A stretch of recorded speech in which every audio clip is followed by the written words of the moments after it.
Namaste,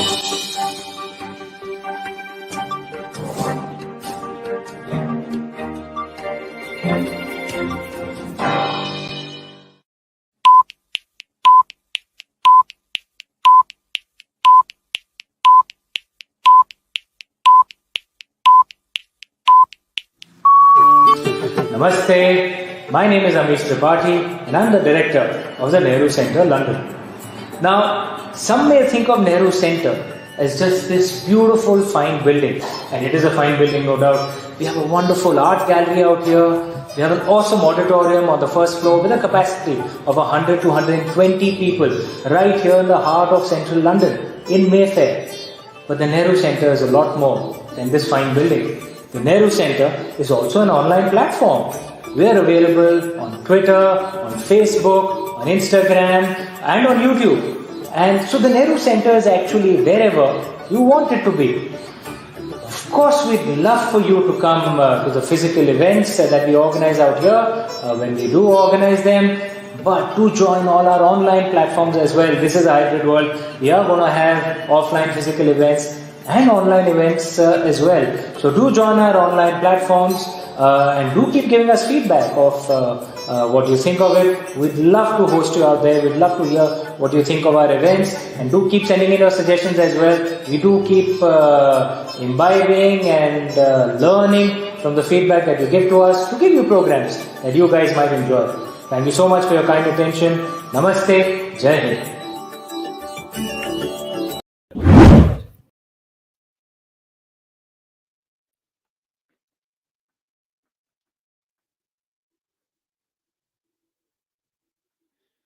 Very good evening to all. Namaskar.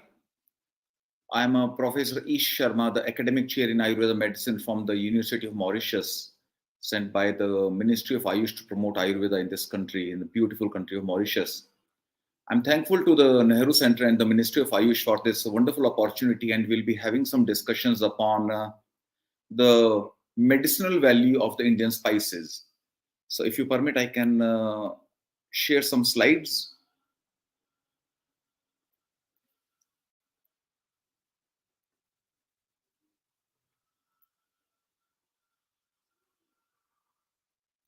So the spices have always been very, very crucial, very, very important to the mankind, and more than just aroma, they have got a lot to deliver. The Sustainable Development Goal number 3 by the UNO focuses totally upon the healthcare delivery and the healthcare status of the globe, and that is where Ayurveda and spices have got a big role to play. Ayurveda happens to be the ancient most healthcare system, and this in a way can be believed to have given birth to almost all the healthcare systems around the world. And this being very, very old, maybe some believe this could be like 3,000 years old, and some historians believe this could be as old as 50,000 years. Ayurveda dietetics is most versatile and very relevant stream, which is much underrated. And we have to rediscover it. And I'll be looking forward to another opportunity where we can talk at length about Ayurveda dietetics. We'll be taking up the spices which are very common, very important, and those are research proven. We'll be discussing about curcuma, ginger, ajwain, cinnamon, black pepper, and asafoetida. Many more cannot be taken in this short slot of 40 minutes. So many will be missed, like cumin or coriander and onion, garlic. There are many more which we might not take up today. So we'll be looking forward to another session for that. The spices have been important since times immemorial. The spice root was discovered somewhere 2000 to 1500 before Christ. So almost 4,000 years back, the whole world knew the value of spices, and they were traveling from anywhere and everywhere to India and Sri Lanka to have the spices, and they brought them back for their health and their culinary utilizations, and they tried to grow it in their own geographies as well. So the value of spices is very well known. It is nothing new. Ayurveda being the oldest and still being relevant, this is more needed these days because of the healthcare status going down. The non-communicable diseases catching up fast. We have to find some alternative, because the modern medicine is evolving, it is doing a great work, but that might need a supplement, like a complement from Ayurveda and other alternative medicines. There are very unique principles in Ayurveda which have got no parallel. It is a standalone like healthcare system which does not duplicate any other science, and these principles by chance have not been duplicated, or they cannot be translated into any other language or any other form. Tridosha, Triguna, individual constitution, your body type is very, very important and very scientifically proven. What is your body type? So this surely these topics will be requiring another like full length talk. You'll fully agree with this individual constitution, because in one family everyone is taking the same diet, the same lifestyle, the same level of activity. Still some are lean, some are overweight, some have got X disease, some have got Y, some live longer, some live shorter. That is where your prakriti has got a very important role to play, and with very little exercise we can evaluate what your physical constitution is. Then there is this concept of six tastes, like sweet, sour, and bitter, and salty, etc. That is also very important. Then herbs and spices is a topic of the day. We'll be taking up like six spices. And panchkarma detox. This again is very, very important. Actually, we keep on accumulating so many toxins. The disease, manifests one bad day. One bad day we find that, okay, my blood sugar is high beyond limit, and now I'm a diabetic today onwards, or my blood pressure is found to be high, I'm hypertensive, or I discovered that I have got like XYZ disorder. That disease does not come up in one day. That could have been like building up for many years or decades, and one bad day that manifests. Ayurveda believes this building up of disease or toxins in the body starts at cell level, and that needs periodic detoxification, where panchkarma is the key. What is panchkarma? This is a very simplistic procedure. With little practice you can do it yourself, and you can get rid of multiple toxins which are building up. Ayurveda has got a whole lot of protocol how to take up what panchkarma in what time of the year, and that surely can keep you much fitter. So this is preventive and this is curative as well. Panchkarma is the strongest tool we have got.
Okay, I hope you can see the slides. There seem to be some lag.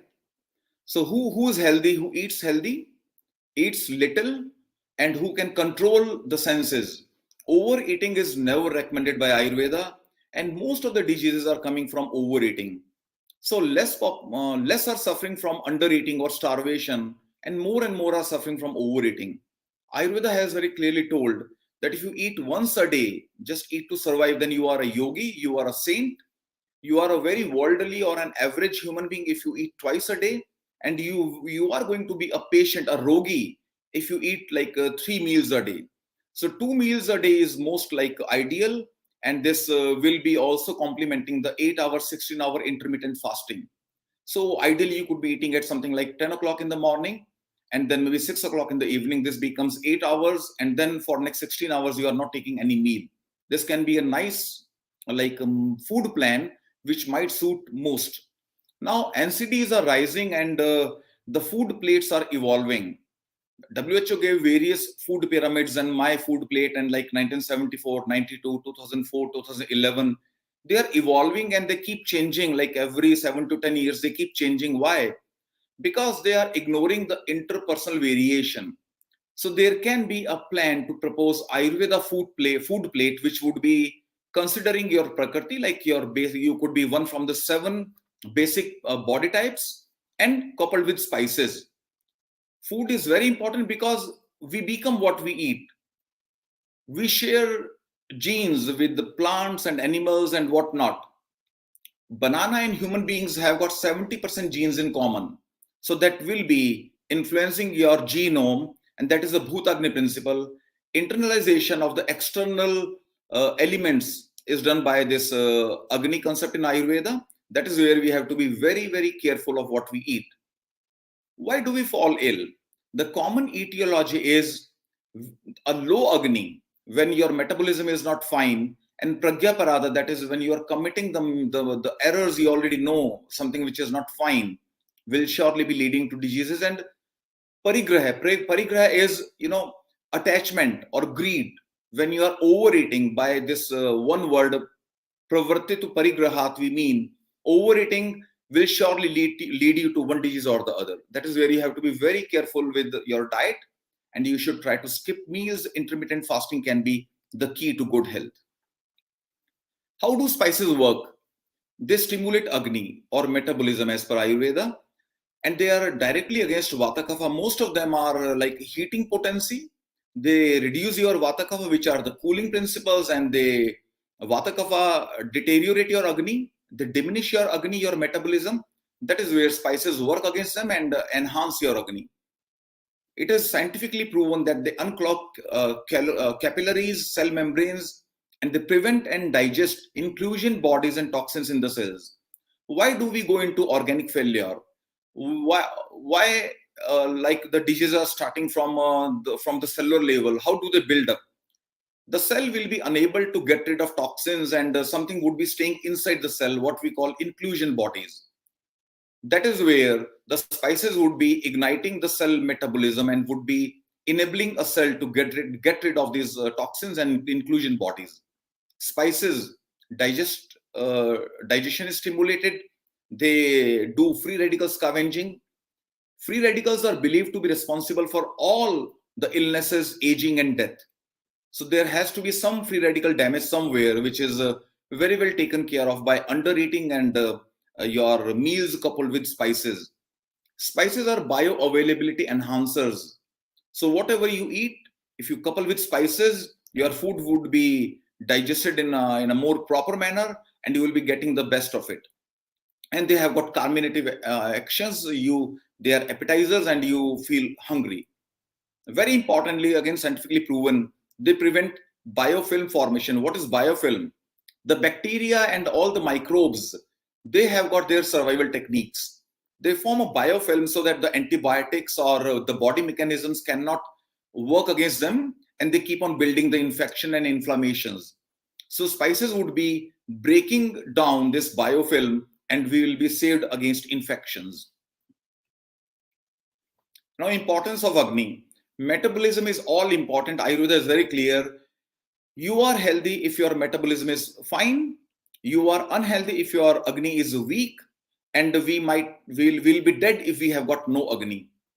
Ayurveda very clearly told one concept which was proven by Professor Ohsumi, who got a Nobel Prize for autophagy in 2016, that if we do not overfeed, if we starve for some time, if we have got some planned starvation or intermittent fasting, then aharam pachti shikhi. Shikhi is Agni or metabolism. First, it would be digesting your food. If you do not feed yourself, it would be digesting your toxins. That is where, if you go for intermittent fasting, your metabolism would be redirected away from food because the food is not available. It would be digesting your toxins and can be getting you rid of multiple diseases, can prevent them, can cure them. And spices enhance Agni. That is their basic mechanism. Another proven theory is calorie restriction theory. The study has been ongoing for last like 45 years. Various laboratory animal studies have proven that the animals which were given like 80% of the feed required, they lived up to 140% of their life expectancy in that same life. Their life increased. On the human beings, when the same study was conducted, 65% reduction in the cancer and cardiac markers, your blood evaluations like your cholesterol or your cancer markers, they went down by 65% upon intermittent fasting. And the same thing was proven by Professor Osumi when he worked upon baker's yeast cells and he did not feed them regularly, and he found that the toxin clearance was enhanced, and the cells could take care of their inclusion bodies, and they were working much better upon periodic fasting. So this is a great theory. We have to follow this principle, and the sooner the better. And the principles which are advocated by Ayurveda like 10,000 years back are now being proven and now are being recognized, as we can see this current Nobel Prize of 2016. We will be taking up some spices only because the time is limited. We cannot be taking all. The most important ones, as I deem fit, I have taken them up in this particular presentation. Curcuma is believed to be the most important spice we have got. The most active principle is curcumin, which is 3%, and it has got 34 essential oils. All have got proven benefits against free radical scavenging, diabetes. Along with amlaki or amla, curcuma is the best medicine for diabetes or prameha as per Charak Samhita. So we are not normally using curcuma a lot against diabetes, but this holds the maximum potential against diabetes. Inflammations, it is proven. Inflammations, injuries, immunosuppression, skin diseases, arthritis, cancers and peptic ulcers, and many more. These could be sounding like just names of diabetes and cancer and everything and whatnot. But there have been independent studies which has proven the efficacy of curcumin and curcuma against all such devastating health conditions. One study has found that the populations or the ethnicities which do not use curcuma have got 4 times autism in the kids than the populations who are consuming curcuma. And sadly, once one child is autistic, then there are 25 times chances that the siblings can also be autistic. This is a very important area where we have to take care of such couples who have got autistic children. Curcuma should be increased in their diet, and a daily dose of like 2 to 5 grams can be taken every day. The Ministry of Ayush against COVID-19 has recommended golden latte. That is hot milk mixed with curcuma can be preventive and curative against COVID-19. We take up the next spice, which is ginger. It contains gingerols and shogols. Now, gingerols are available in the fresh ginger and the shogols are available in the dry ginger. That is how dry ginger, what we call a sont, is 6 times stronger than fresh ginger. So fresh ginger is a food and dry ginger is a medicine. Then it has got gingerols, essential oils, and 408 phytochemicals which have got their independent proven values. Ginger is a wonderful bioenhancer, very good antioxidant, anti-inflammatory, antimicrobial. It could be bacteria, virus, or fungi, or whatever microbe among the 5. Anti-cancer. It is protective for brain, heart, lung, intestine, and this is anti-obesity, anti-diabetic, anti-nausea, and whatnot. So we should very judiciously and very regularly consume ginger in the form of your culinary preparations, and ginger tea is a very popular drink, and this is going to help. 1 to 2 grams of dry ginger and 5 to 10 grams of fresh ginger can be taken every day. And this again is recommended in the Ayush Kwath, which gained the global popularity in the misfortune times of COVID-19. So ginger has got a proven efficacy when it comes to respiratory diseases, especially could be bronchial asthma or common cold, and every kind of infection and inflammation. Ginger, a very, very important component of the spice cabinet. Ajwain or carom again is very important, has got glycosides, tannins, saponins, flavonoids, cumin, thymine, alkaloids, steroids, and most importantly, it has got an oil called thymol, which is a very strong anticolic. 2 a.m. in the night, you are having a pain abdomen. before you rush to a doctor, you can try like 5 grams of like ajwain with warm water, and I believe any kind of colic can surely be controlled up to some limit. If it doesn't settle, then surely you can go and see a GP, a doctor. But ajwain is a very strong emergency, a painkiller as well. We'll be taking up questions and as and when they appear, if they are relevant, or otherwise at the end of the session also we can take all the questions at one time. Now, studies have proven ajwain or carom seeds to control arthritis, allergies, cough, diarrhea, indigestion, infections, hypertension, cholesterol, spasm, very important, all kinds of abdominal colics, stones, epilepsy, dyspnea, liver diseases, pains. So spasms are in the involuntary muscles and pains are in the voluntary muscles, inflammations, oxidants, and cancers. These are the qualities we can derive from ajwain. 5 grams a day can be consumed. Ajwain steam inhalation again was recommended by the Ministry of Ayush against COVID-19 because of the essential oils it has got. It would be directly working upon the lungs and can be giving you a wonderful immunity against all respiratory infections. Cinnamon, we all know it very well to be a very, very potent anti-diabetic and anti-cholesterol. It has got 200 plus active phytochemicals as cinnamaldehyde and cinnamate, cinnamic acid, and numerous essential oils. It again has a research proven efficacy as a free radical scavenger against cholesterol, diabetes, inflammations, infections, Parkinsonism, AGEs. Now, advanced glycosylation end products. Why do many organs like go into failure, especially in diabetics? Because of this AGE. When there is a like heightened blood glucose, then it combines with the multiple proteins and fats, and this glucose and protein combination would be accumulating inside your capillaries and cells. That is called advanced glycosylation end products, and these can be prevented by cinnamon usage. Cancers and all multiple dental conditions like plaque formation, cavities, and gingivitis can be controlled with regular use of cinnamon. The daily dose can be 3 grams, and a quath, we can make a decoction which can be taken in a volume of 30 ml. How do we make decoction? Quath has got a very particular definition. You have to take 1 part of the powder, mix it with 16 times water. That is, we want to and boil it to 1/4. For 30 ml of cinnamon decoction, you have to take like 6 to 7 grams of cinnamon, boil it in 120 ml of water, and boil it down to 30 ml. Filter it and consume hot. The quath should not be stored. And if you're taking like cinnamon tea, which is much lighter, then 200 milliliters a day can be your cinnamon tea quantity. This also composes Ayush quath against COVID-19, a very important ingredient among the 4. Black pepper is believed to be the king of spices, the most valuable spice. Why so? Because this is the best bioavailability enhancer.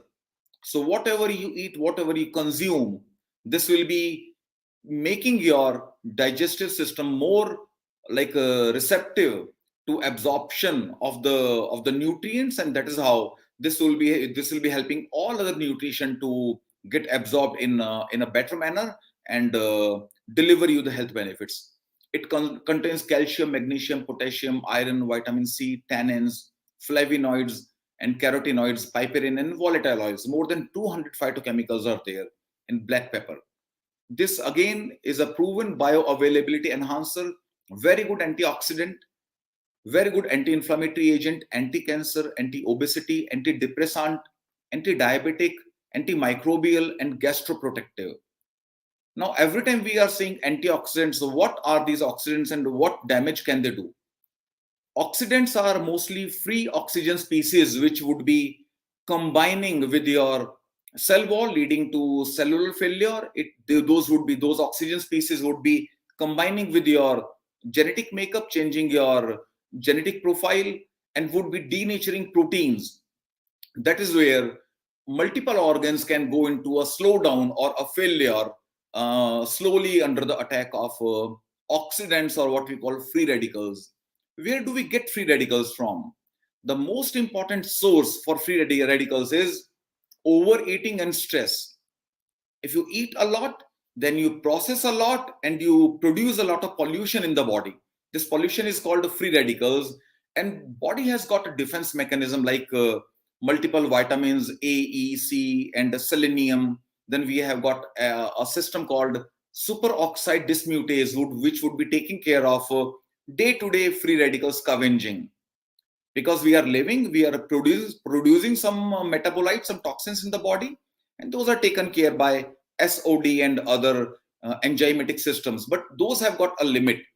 If we are overdoing with the stress and we are overdoing with overeating, we are eating much more than the body requires, then oxidants or free radicals will be too much to get handled by those systems. That is where undereating will be the best manner to control your oxidative stress or reduce free radicals.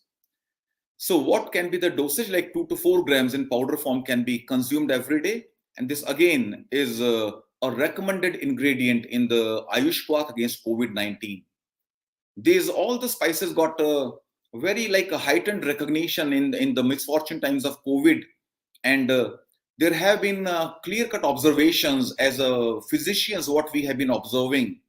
The populations which were regularly consuming kwath, most of them did not develop any symptom despite being COVID positive. Big populations. A meta-analysis has globally has proven that 16% patients only were COVID positive but without any symptom. But we could see much bigger number of persons like being COVID positive and having no symptoms because they were regularly using the Ayurveda protocols on diet and the lifestyle. And many of them being in very close contact with the COVID patients still never became COVID positive. So spices have got a very big role to play. Could be against infections or against non-communicable diseases as well. Hing or asafoetida. This again is a very powerful spice which contains sulfur, ferulic acid, calcium, iron, carotene, and coumarins, and more than 150 phytochemicals. Coumarins are very good when it comes to being anticoagulant. That is where they prevent clot formation. So hing has got proven efficacy as digestive, antioxidant, relaxant, neuroprotective, memory enhancing agent, antispasmodic, hypotensive. Because this is vasodilator, so it will be working against hypertension as well. Hepatoprotective, antimicrobial, anti-cancer, cytoprotective, anti-obesity. This is anti-worms as well, and cholagogue. That is, it improves your bile functions. It can be taken in a volume of like 200 to 500 grams a day. Now, I'll have to reiterate over here that so many wonderful properties being delivered by these spices will only be effective if they are coupled with right dietetic habits. And the most important dietary correction we can make is to practice intermittent fasting. We should not be overeating, and excess of salt, sugar, and fats should be reduced. More and more complex carbohydrates should be taken. Complex carbohydrates take more calories than they deliver at the end of digestion. That is how they are called negative food. Negative food because they are taking more calories than they give. And those are the best foods we have got. If you are overeating or you are calorie rich, then these spices also have got a limitation and might not be delivering the best they can deliver to you. Maybe we can take up questions as and when they came up. And we had just 6 spices today because so that we can interact more and more. Had there been more spices, then we really could have to rush through all the slides, and then we could not be having any time for discussion. So maybe if there are some questions, then we can. Yes, curcuma. Yeah, there is a question by Neelam Singh. Curcuma is another name for haldi. There has been a very interesting study. Most pharmaceuticals are using curcumin. That is a derivative. Curcuma has got 3% of this curcumin alkaloid or phytochemical. One study has proven that whole curcuma is more effective than the extract. That is, curcuma could be more effective than curcumin. That is where if you do not go for any pharmaceutical products, you need not buy some pharmaceutical curcumin.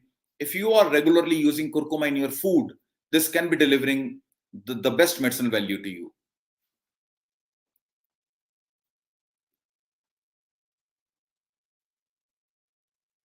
Okay.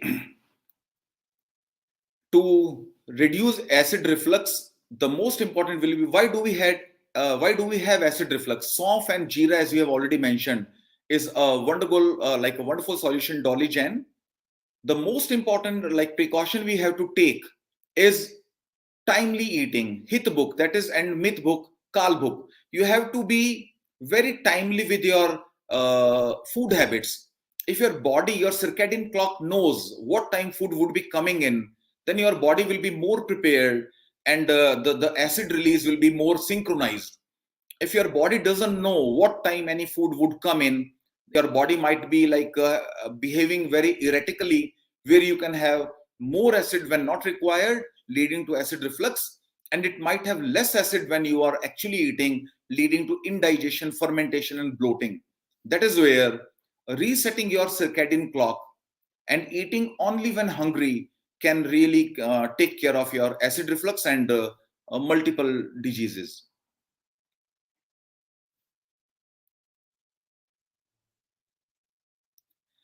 Yes, very important question by Sapna. Along with spices, what are the most important dietary practices for great health? I have been by chance repeating the same. Spices would only be working if you go by the most important correction, that is intermittent fasting or under eating. The theory of calorie restriction has very much proven that some lab animals were given like 100% feed, some were given 90%, some were given 80%, like 60, 70, 40, 30, etc. The lab animals which received 80% of their like a total daily requirement, they lived the longest. They lived to 140% of their life expectancy, 40% additional.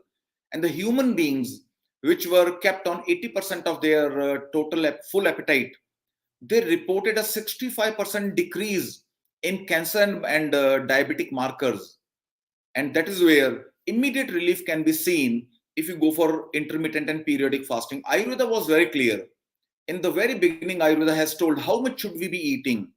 We should only be eating up to 75% of your appetite. We should never eat 100%, and we should never overeat. If you a bit undereat, if surely this won't be applying to all, one size won't be fitting all, but by and large, if most of us eat up to 80% of the appetite, then we will be the healthiest. And this can be very clearly seen within weeks. The changes can be seen in your blood parameters. Your lab values can greatly improve within like 2 weeks, I believe, most of them. So, not to overeat, and eating on regular times. Your body should know what time food would be coming in. That can be the best dietary correction we can undertake.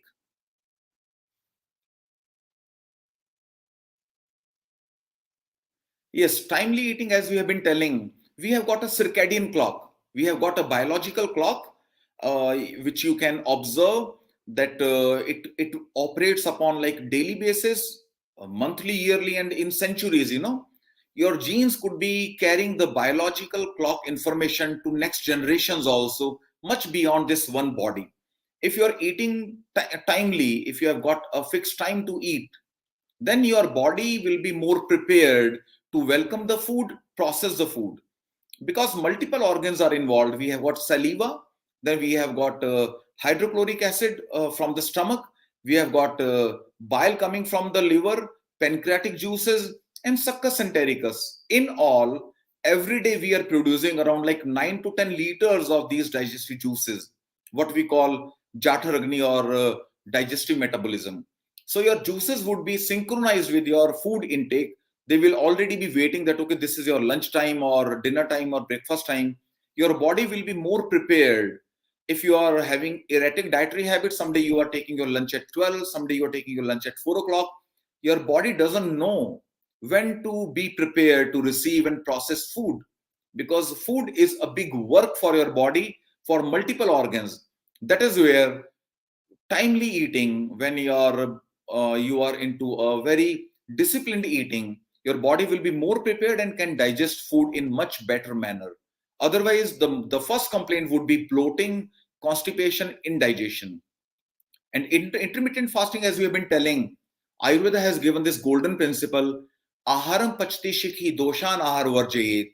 If you deprive your body of food, if you do not overfeed, if you go for some planned fasting, some intermittent fasting, it could be in the name of some religion or practice or whatever. If you practice somewhat under eating, your Agni, your metabolism would be redirected to destroy, to take care of your toxins. That is where your diseases would be greatly corrected by intermittent fasting. If you keep overeating, overfeeding your body, your all the systems would always be occupied with food, and they will not be able to do you any other good. That is how you produce more free radicals, you keep your system busy with food, and then you miss out the goodness your system, your healthcare system can deliver to you.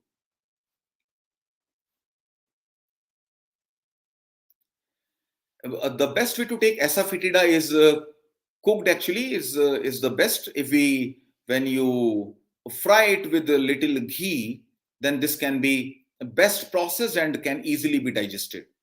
And that then the smell it has got, fetida means smelling very bad, fetid smell, that also would go away, would convert into a wonderful flavor, very good aroma. That is how a little good hing or asafoetida will be the best to consume.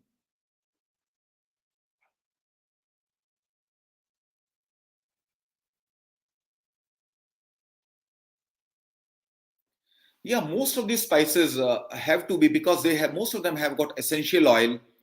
Essential oils, upon cooking, they generate the aroma which would be igniting your olfactory sensation. You smell them, and then you have got like a watery mouth watering like a smell, you know.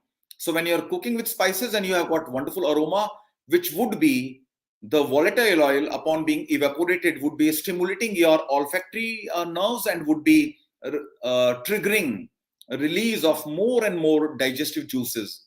That is where the boiling doesn't waste the volatile oils, rather it would be triggering your olfactory nerve and giving you a better digestion by more digestive juices in your system. So these all are cooked, and some of them can be consumed raw as well.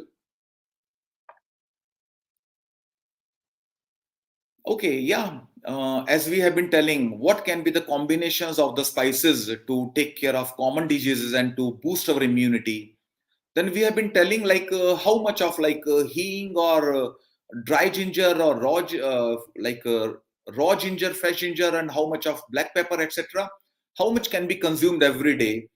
If you take a lot, if you consume more, as questioned by Kumar Pradeep, if we consume more, then surely it can lead to gastritis, and it can lead to more heat generation and acid reflux. That is where excess of everything is bad.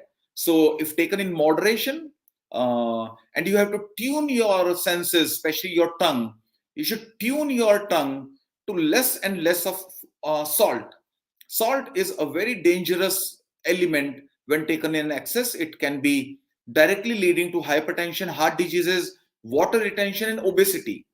Salt is more responsible for obesity than sugar. That is where you should not tune your tongue to like very spicy food and very salty food. It should be taken in moderation and taken very regularly.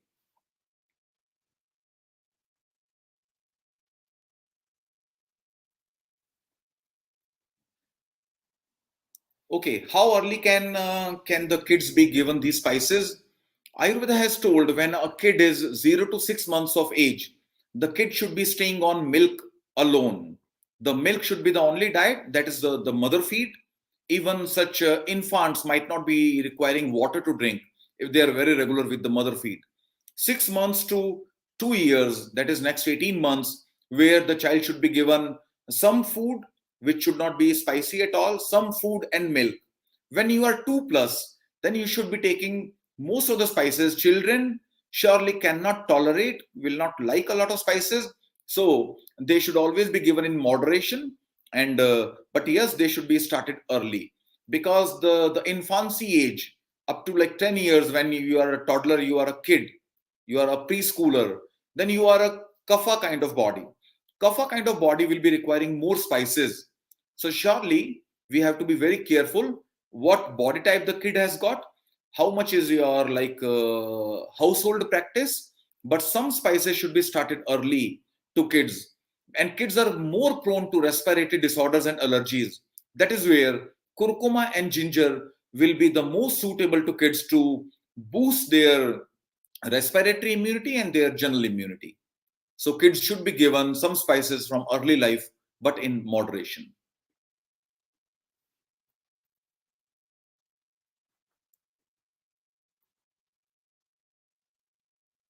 Yes, Pranjula Singh, whatever we have claimed in this slideshow, all are clinically proven, all are research proven. There are multiple studies which have proven every word given in every spice. So these are not like purely the lead was from Ayurveda, but whatever we have conveyed to you today, all are research proven by the modern scientists who are not from Ayurveda.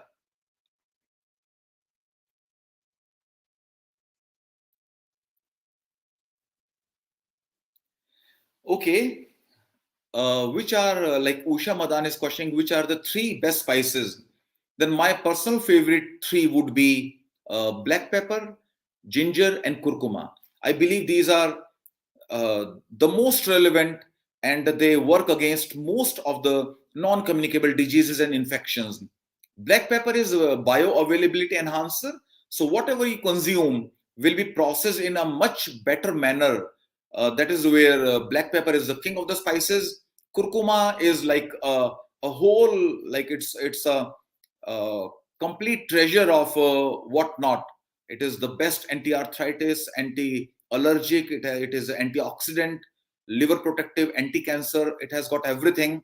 And then ginger is my special favorite when it comes to respiratory disorders. And ginger has got a very special value post this COVID era. So these three are my personal most favorite spices.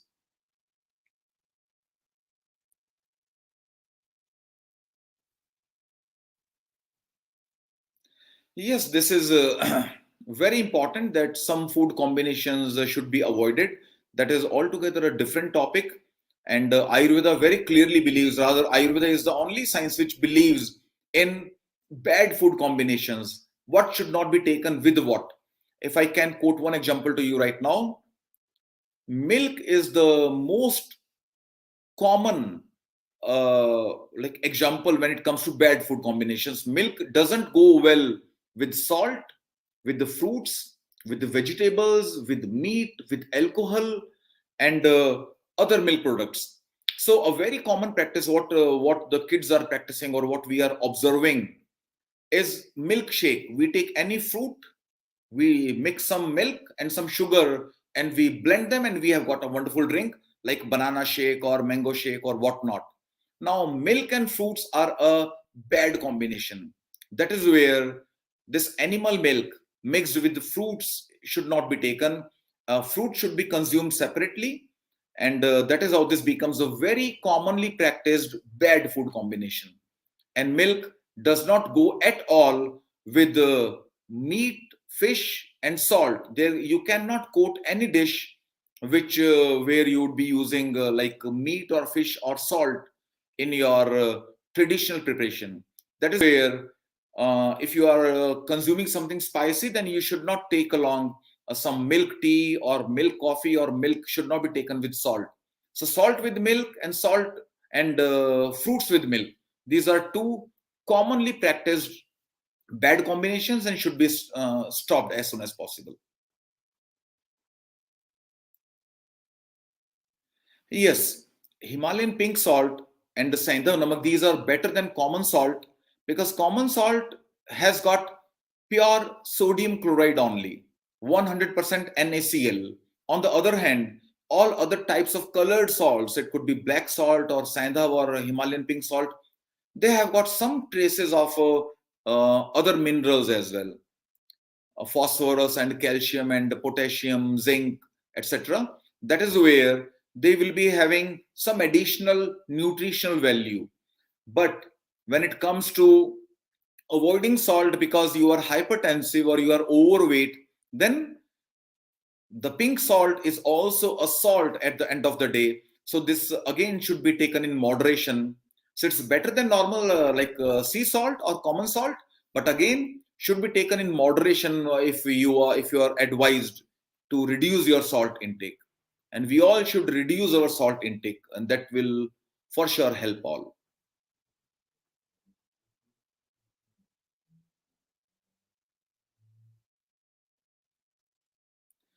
See, this is a very interesting question by Hasnat Ali. If you are taking one food pattern every day, like you are taking dal and rice every day, or you are taking, for example, cheese and bread every day, Ayurveda has very clearly told, if you are tuning to one set of food only, then your assimilation would be like of average quality, because you are already blocking out multiple natural supplements which nature wants to give to you.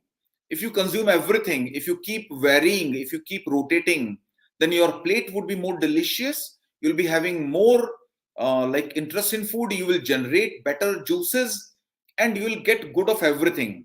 Like someday you are taking some particular vegetables, fruits, and dal, and chapati, and bread.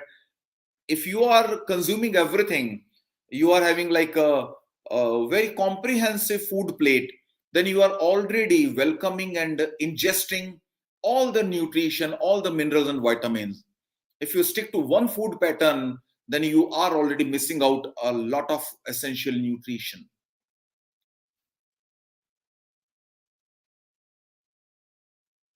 Kurkuma, yeah, we call it turmeric or haldi, as was cleared by one audience already.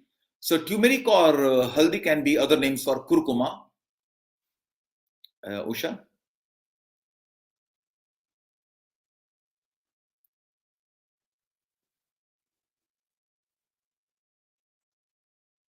Okay.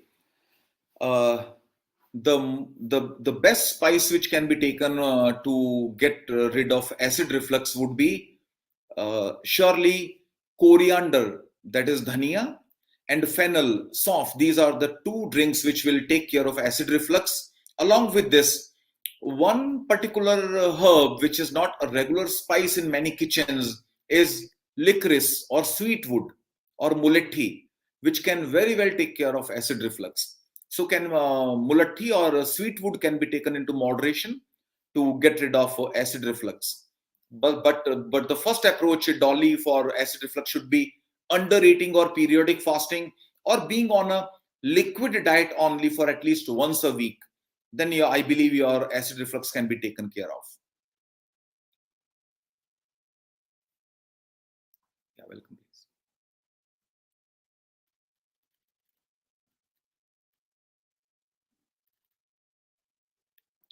Yeah, Kumar Pradeep will be looking forward to organizing more and more talks through Nehru Centre.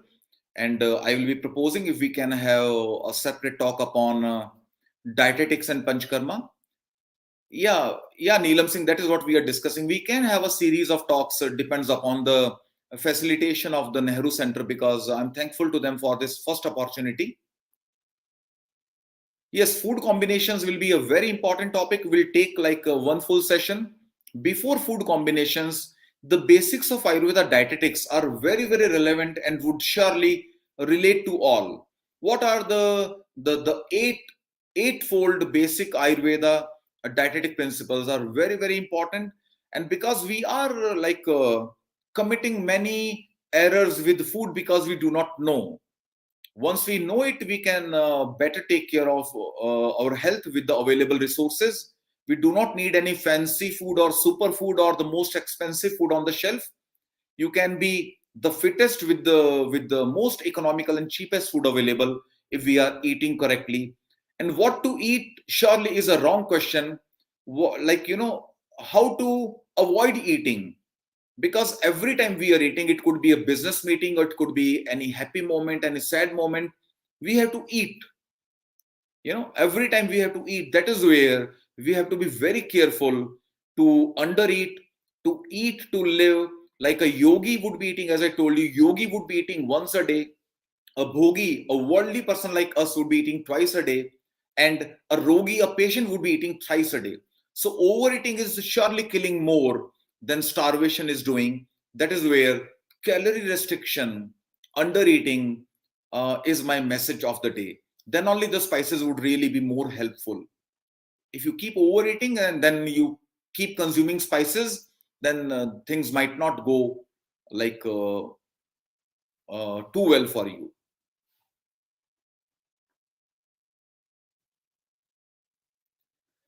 Yes, the very interesting question by Usha. Like, are the spices better than fresh herbs? As I gave an example of ginger, dry ginger or salt is 6 times stronger than fresh ginger. Dry curcuma is like 20 times stronger than fresh curcuma. Fresh is food which can be taken in big volume as compared to medicine. But dry herbs are medicines which should be taken in like very small quantities, like 1 gram, half a gram, 3 grams, 2 grams. So dry are the medicines and fresh are the food items. And food surely would be into like half a kilo, 1 kilogram a day. You cannot eat 1 kilogram of spices every day. That is how. What happens upon drying? The drying does not destroy the herb qualities. Only the water would be evaporated, and the dry herbs, that is how, become more and more like potential, and they potentiate, they are more concentrated, and they deliver medicine like benefits. That is why dry curcuma and dry ginger are much better than fresh curcuma or fresh ginger. But surely fresh should also be consumed as food. Thanks, Usha. No, Dolly, fasting would not increase acid reflux. You can observe some changes if you break off from your set circadian cycle, because your body is into a cycle, into a rhythm to take food, and so there can be, whenever we change something, there will be some initial teething problems, some hiccups would be there. But if you keep going on with intermittent fasting and with more and more liquid diet, then surely your acid reflux can be taken care of. Liquid diet will surely suit your acid reflux. But like, this becomes a very personal question: what your body type is, what is your age, what health conditions are you experiencing. Then we can give like a very particular personalized like solution to you. But speaking in general, if we take more of liquid diet, 1 day a week being on liquid only can take care of your acidity and all acid peptic disorders.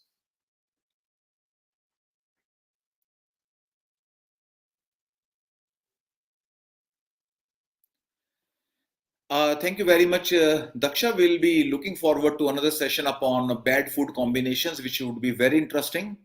And we believe whatever we'll be talking, that will be science based. The wisdom will be from Ayurveda, but will be supported by the modern research. So we'll not be talking something which we are talking because it is 10,000 years old and because this is my subject. That won't be the approach. So we'll be justifying it, we'll be substantiating it with the modern research. And Ayurveda has, because I believe this is concluding time, before I conclude, Ayurveda has given a very wonderful message that the whole universe is a teacher to the wise and an enemy to the unwise. So, from such an ordinary lecture, because of your wisdom, you can really pick something very useful, very relevant to you. And that is how an ordinary talk also becomes sometimes very like relevant and motivating to the ones who are very wise. So from such a small talk, I believe some of you could pick something nice and could start incorporating into your lifestyle and into your diet, and can see a better health in like coming weeks and months.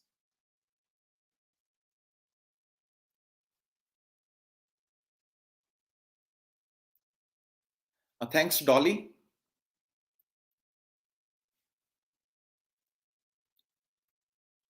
Yes, I believe liquid diet should be like soups, can be a nice liquid diet, and then um, clear soups are better.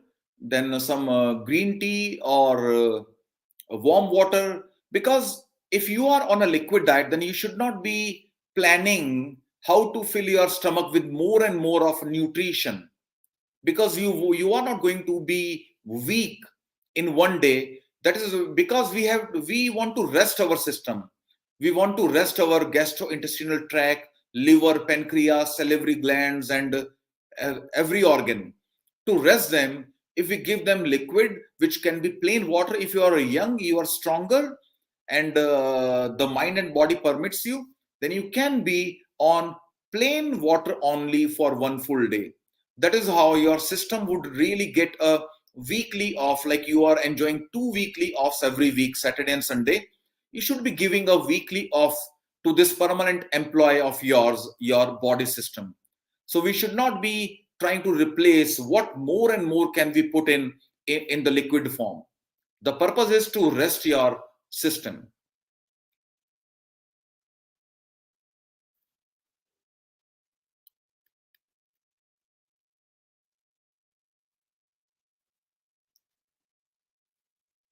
Very, very correct, Usha. You very rightly put it. Whole dried spices are much better than the ground ones, because see, if someone is grinding them, packaging them, sending it for you, then you do save some time, because you buy a whole spice and you go to a mill, you get it ground, because every spice you cannot grind in your kitchen grinder. It would break, because some spices are very hard. But if you buy a whole spice, then you are more sure of quality. Is it like rotten? Is it the good quality or not? Because once it is ground, then there can be any adulteration. It can be a bad quality spice. They can add anything. Once in a powder form, no one can make out did it come from a real good quality whole spice or not. So very rightly put up by Usha Madan, we should be undertaking this extra exercise to buy the whole dried spices, and we get them ground in front of our eyes, and then we are more sure of quality.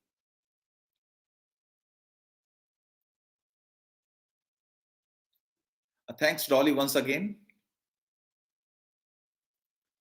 Thanks, Kumar Pradeep.